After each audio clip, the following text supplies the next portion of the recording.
नमस्कार, आप देख रहे हैं न्यूज पीआर और मैं हूं आपके साथ ज्योति सिन्हा। जब बात देश की आती है तो विपक्ष भी साथ आ जाता है।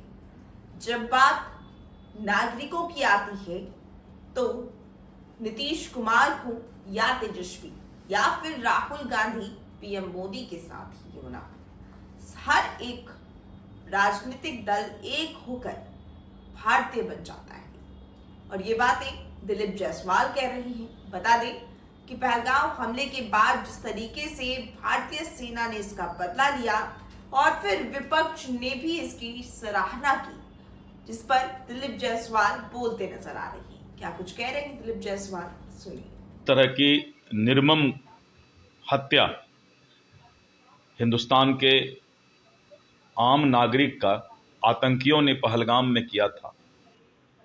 पूरा देश इस बात को लेकर के व्यथित था, क्रोधित था कि आखिर भारत अमन, चैन, शांति पसंद करता है तो हमारे देश में आकर आतंकी हमें क्यों इस तरह का हरकत करने का काम करते हैं। और हद तो तब हो गई जब जो सैलानी गए थे कश्मीर में और उन सैलानियों को धर्म पूछ करके उनकी हत्या कर दी गई, निर्मम हत्या कर दी गई। इस चीज को देश आज का भारत सहन नहीं कर सकता है। कल का भारत सहन कर लेता था, लेकिन आज का भारत इस बात को सहन नहीं कर सकता है। और प्रधानमंत्री जी ने स्पष्ट कहा था झंझारपुर में, ठीक 2 दिन बाद झंझारपुर पहुंचे थे दुबई से आके। दुबई की यात्रा उन्होंने स्थगित की थी और झंझारपुर में बिहार के धरती से ही कहा था कि आतंकवादी जो सपना में नहीं सोचा होगा, मिट्टी में मिला करके वो हम सजा देंगे। और भारत ने, हिंदुस्तान ने ऐसे आतंकवादियों के लिए पहले पाकिस्तान को भी अल्टीमेटम दिया था। आपने देखा कि सिंधु जल समझौता को रोका गया था कि पाकिस्तान उन आतंकियों को अपने जमीन पर, अपने देश के जमीन पर उसको चारागाह पाना, उसको रहने का जगह नहीं बनाए। लेकिन पाकिस्तान उन आतंकवादियों से भी डरता है और इसीलिए भारत को ये फैसला लेना पड़ा। और हमने बहुत गोपनीय तरीके से ये फैसला लिया। हमने देश को बताया कि मॉक ड्रिल करने वाले हैं, क्योंकि ये सूचना पाकिस्तान में गया कि भारत कल तो मॉक ड्रिल ही करेगा, प्रशिक्षण ही देगा, उसके बाद ही भारत कुछ करने वाला है। तो हमने ये तरीका ढूंढा था कि हम प्रशिक्षण और मॉक ड्रिल देने का डेट निकाल दें। पाकिस्तान को पता लग गया कि नहीं, अभी भारत तो मॉक ड्रिल का काम ही, प्रशिक्षण ही देने का काम कर रहा है।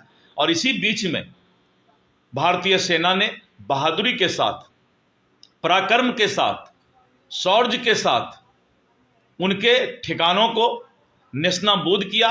और जितने आतंकी थे, आज अजहर मसूद ये बोल रहा है कि ऊपर वाला हमको भी उठा ले, आज मौत के लिए तड़प रहा है। आज का भारत यही है।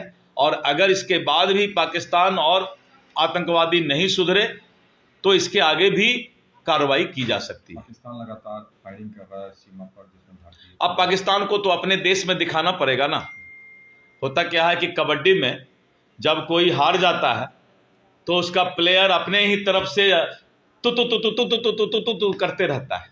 तो ठीक है, उसको थोड़ा फायरिंग करेगा सीमा पर तो उसका देश वाला सोचेगा कि नहीं, पाकिस्तान भी जो है जिंदा है। तो वो अपना काम कर रहा है अपने जनता को समझाने के। सभी दल इस बात से गौरवान्वित महसूस कर रहे हैं कि भारत के शांति को जो भी छीनने का प्रयास करेगा, भारत की सेना ने जो कदम उठाया है, दलगत में इसको जोड़ा नहीं जा सकता है। देश हमें देता है सब कुछ, हम भी तो कुछ देना सीखें। इसलिए देश की जब बात आती है उस समय कोई गंदा इंसान ही होगा जो दलगत भावना की बात करेगा। इतनी गंदगी अभी हमारे देश के किसी लोगों में नहीं आई है। और सभी लोगों को देश पहले है, तब राजनीतिक दल है, तब पार्टी पॉलिटिक्स है, तब राजनीतिक दुकानदारी है। देशे ने बचेगा तो राजनीतिक दुकानदारी कहां करेगा। इसलिए सभी लोग एक साथ, एक स्वर में खड़ा है कि हमारी सेना के साथ पूरा देश 140 करोड़